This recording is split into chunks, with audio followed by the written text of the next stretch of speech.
danna subscribe, kana ka danna ƙararrawar sanarwa ta yadda za a dinga sanar da kai da zarar mun ɗora sabon shiri. Haka na ce miki mami tsaya, ka je ka ce ta tsaya ta jiya. Mami, ga wata zuciya ta mace a suwo, ki taimaka mini, ki ɗace zaki ban agaji a suwo. Ga hannu na jani, ba wai rabo da ke ba samun kamata ki ne abin da ruɗani.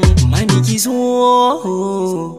ina da ke na wuce kyara, 'yan mata duk a kai su shara, ba wanda za na yi wa kara, ke ɗayyakin ishe ne kauna. San ki ɗaya na sa a raina, shi ne ke da mini barna, har ya taɓa man gani da jiya, babu ke gane kaina.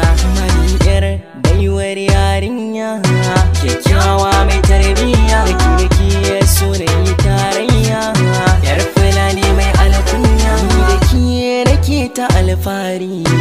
Karki manta alkawari sun da mami iya ta gari, mai kin nunawa a gari. Ba zan ba kowa ke ba, inda yana da saurarai.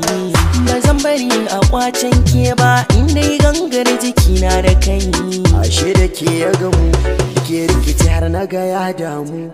Yan mata Nisa ya ji da mu, kin gajiya ma shi ya tada mu.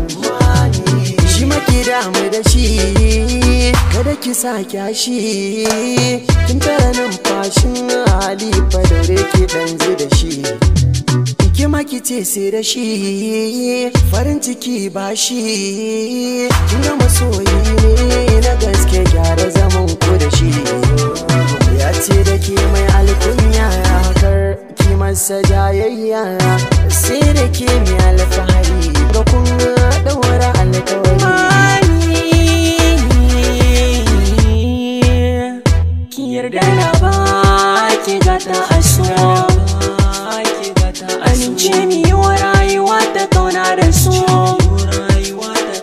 To kar ki hakin jimami, idan na ga kamar zai timami, sai yana ta kira gunki mami.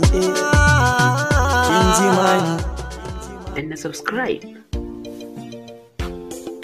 kana ka danna ƙararrawar sanarwa ta yadda za a dinga sanar da kai da zarar mun ɗora sabon shiri.